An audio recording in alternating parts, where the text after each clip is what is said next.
What's going on, guys? Welcome back to the channel. My name is Mark and this is 360 Finance. In today's video, I'm going to be discussing how you should be studying for the CFA Level 1 exam or just the CFA exam in general. So I personally passed CFA Level 1 way back in December 2019, and I'm going to tell you kind of how I studied for it and ultimately what I would change going into Level 2 and what I am changing going into Level 2 to help ensure that all of you watching have the highest chance of passing. I made a couple other videos on this topic a few months back, CFA Level 1 experience, as well as how to pass the CFA Level 1 with a full-time job. Definitely go check those out if you haven't seen them already. So if I can find my results, I'll put them up on the screen here for you guys to see, just so you can kind of see the distribution by topic area. Ultimately, I kind of finished the exam with a balanced score, and I think that's ultimately why I passed. And just before we get started into these tips, just a reminder that about 90% of you guys that actually watch this content aren't subscribed to the channel. If you do get value out of this stuff, please don't forget to subscribe to the channel, or at least consider it,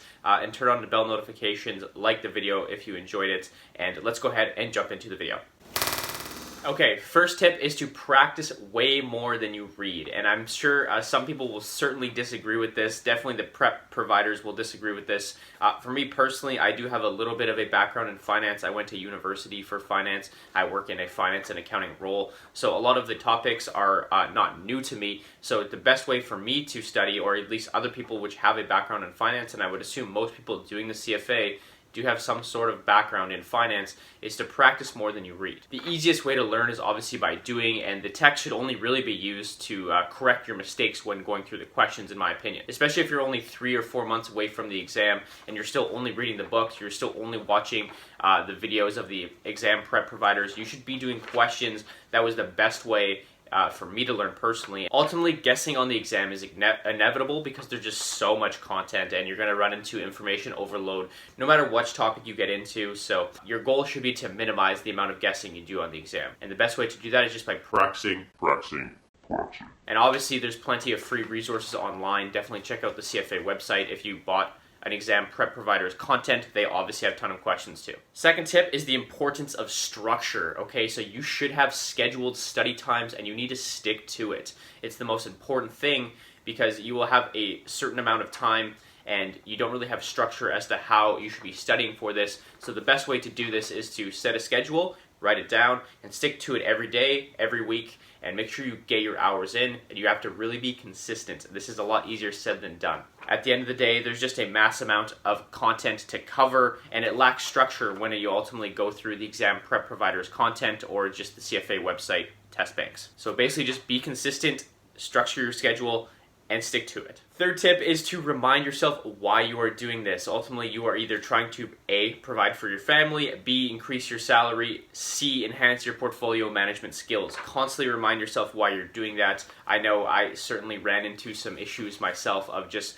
not being motivated to study. You think, I've already put 100 hours into this. What's another 1 or 2 going to do on a Sunday or a Saturday? Well, I'll tell you that every single hour counts, and make sure you just mentally prepare yourself because you're certainly going to lack motivation at one point or another. Ultimately, it's going to come down to who's willing to outwork the other candidates. As this is a score-weighted exam, only a certain number of candidates pass each exam, and it's not about how high your score is, it's about how high your score is relative to the person next to you. Make sure you're outworking the other candidates. That's the only way you're going to pass. Also, most places you look, whether it's online forums, the CFA website, they'll tell you that you need to at least study 300 to 350 hours to pass this exam.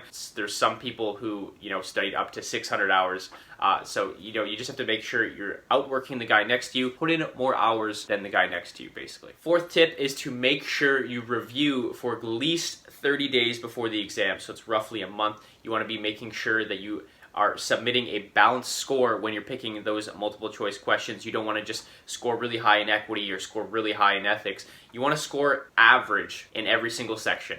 And that's kind of how I passed. If you looked at my score, I'll put it back up on the screen for you guys here. If you looked at my score, there was 1, maybe 2 topics that I killed where I was in the top 70th percentile, but everything else is kind of middle of the road, and I passed the exam. So it's very important to understand enough about each subject matter to score enough points to pass this test. Okay, so within this 30 days, all I did 3 mock exams, so one basically one a week. And all I did was practice, practice, practice. So whenever I got my hours of studying in, all I was doing was going straight to multiple choice questions and doing them. In the last week before the exam, this is when you can start memorizing formulas. I'll put a link in the description as to where you can print some of the formulas. Usually these aren't provided unless you purchase an exam prep provider's content, but what I did is I didn't purchase anything for level 1. I freestyled it. All I had was the books, and I probably won't be doing that for level 2. I actually purchased Mark Meldrum's content. I'll leave also, I guess, a link in the description to his content if you're interested in checking him out. But for the last week of the exam, this is when you should memorize the formulas, and there is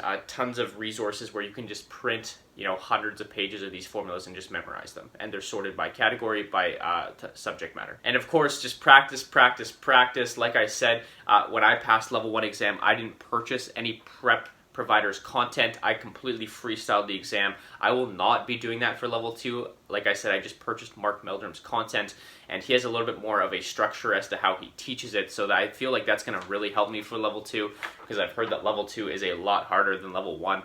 But anyways, it's possible to freestyle the exam and pass level 1, especially if you put in enough hours and especially if you have somewhat of a background in finance. The fifth and final tip is to completely rid yourself of distractions. When you are studying, your phone, your laptop, well, maybe you're on your laptop studying, your phone, any electronics nearby you, whether it's an iPad, whether it's a TV, those need to be shut off, and you need your full attention needs to go towards studying, because the concepts that you're learning are extremely complex and really requires your entire mental capacity. So I know I'm certainly guilty of this, going on my phone to check Instagram or Facebook or Twitter or whatever for a few minutes, and then you completely lost where you were in your studying, and you need to completely restart to learn that concept. Avoid this at all costs. I know it's a lot easier said than done, because what's 2 minutes looking at Twitter, what's 2 minutes checking a text? Block off an hour or two and just completely focus on studying. It'll be a huge difference, I promise you. Ultimately, your willpower to study is going to be tested, okay? So those are my 5 main tips. For the most part, they're probably pretty similar to what you see on other channels. At the end of the day, it's going to come down to, are you willing to outwork the people next to you? Are you going to be consistent and stick to your study schedule? Is the studying going to actually have your full and undivided attention? And are you going to put in the work? Ultimately, you need minimum 300 hours of studying to pass this exam. It's possible to freestyle level 1, although I wouldn't recommend it. I went into the exam not very confident at all and came out semi-confident, not super confident, but ultimately I did pass. I would recommend purchasing exam prep providers content if you can, if that's within your budget, because it really does help in terms of the structure and the motivation.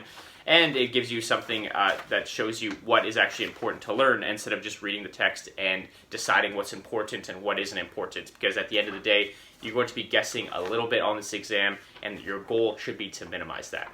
Okay guys, so that's all I have for today's video. If you did enjoy the video, like I said, please consider subscribing for more CFA or just personal finance, stock market content if you enjoy any of that type of stuff. If you got any value out of this video, please don't forget to like the video as well as subscribe to the channel. Okay guys, I'll see you guys in the next video. Peace out.